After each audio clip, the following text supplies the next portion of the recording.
You know he loved you very, very much. I know.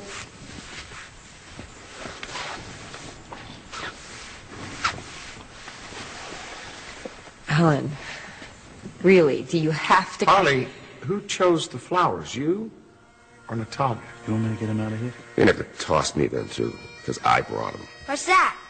Can we go see? Yeah, let's all go.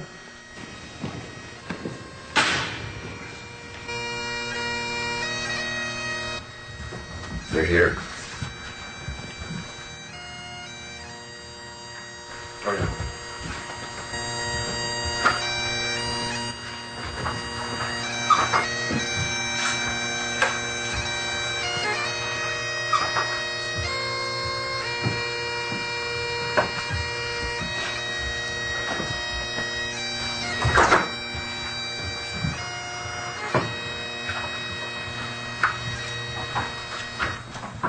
That was cool.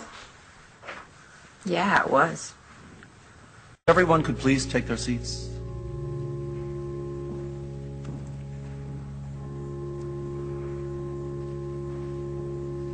Beloved family and friends, we are gathered here today to celebrate the life of Gus Itero, to give thanks to God for the gifts he shared and for the privilege of knowing and loving him. And we gather to proclaim the good news of our faith, that because Christ overcame sin and death, so will we all. Christ lives so that we shall live. Jesus said, "Come to me, all you who are weary and heavy laden, and I will give you rest." And so we come.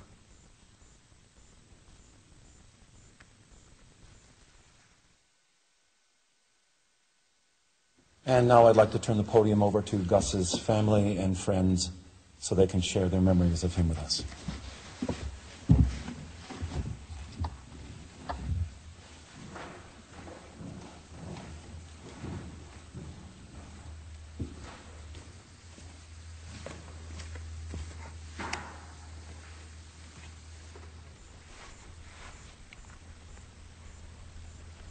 That was Gus.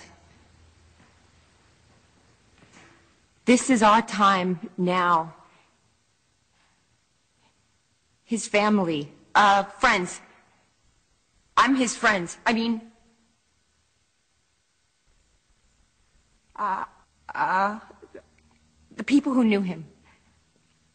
It's impossible to believe that Gus is gone.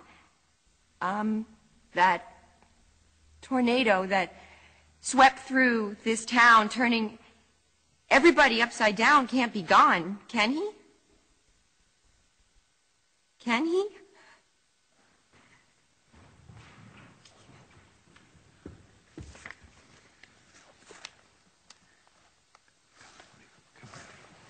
It's all right. It's gonna be all right.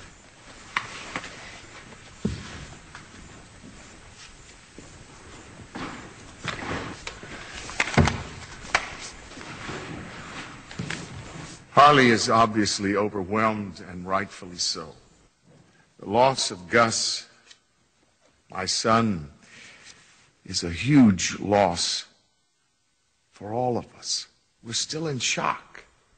Shock that someone so full of life, so vibrant, could be gone out of our lives. I've lost a lot recently, but I will never recover from the loss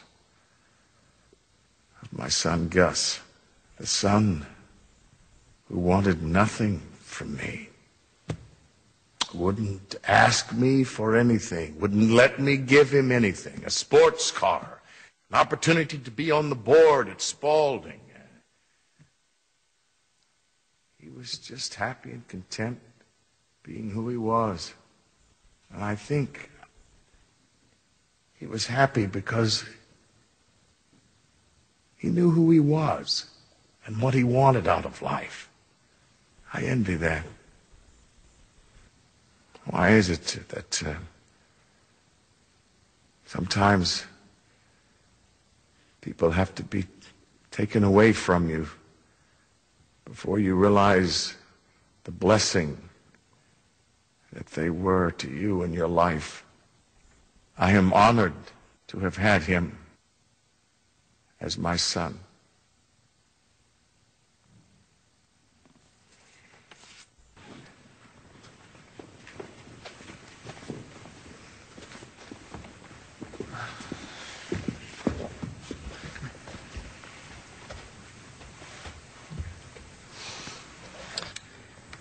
I'm not very good at this. Yes, you are.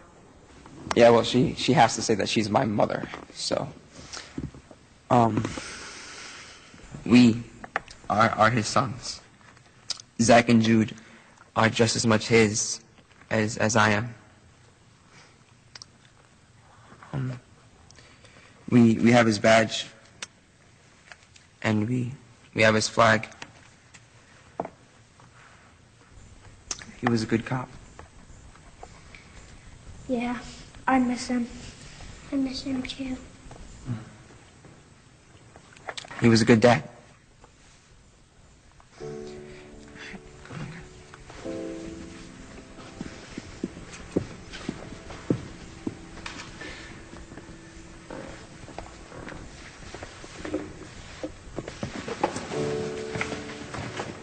Gus was a very big Cubs fan. And during baseball season, we didn't get a lot of work done at station. Sorry, Frank. Gus would always grab the TV and the radio, had to have them together on at the same time to watch a game. And Gus would always order the pizza, and he always bought the pizza. Thank you, Gus. He loved that game.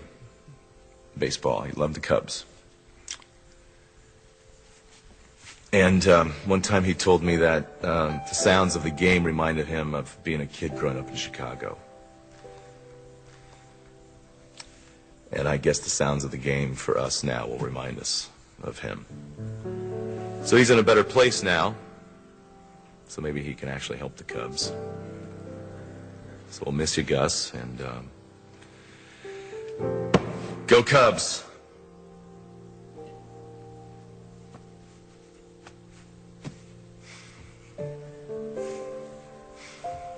And he really knew how to push that envelope. He never did anything halfway. And that got him into trouble a few times. When Gus loved something or someone, there was absolutely nothing he wouldn't do to protect them. And I think that includes everyone here. I just wish someone were there to protect him. Gus was, he was always late to everything. He always left a trail of potato chips and cigarette butts. You know, it's kind of funny. He started out being my brother-in-law, but he ended up being like my real brother. He tried to make us normal. If you know my family, that's a pretty big task to take on. But he tried. He wanted us to be happy. I think he still wants that. I'm here for Gus's other family. You'll say that my mom wasn't flesh and blood. Neither am I or my little sister. But thanks to Gus, we're connected. That's what happens when you have new life. There's no looking back. And that's the gift that Gus gave us and gave my family. And I know that I speak for Olivia when I say that his sacrifice won't be in vain. Don't you want to say something?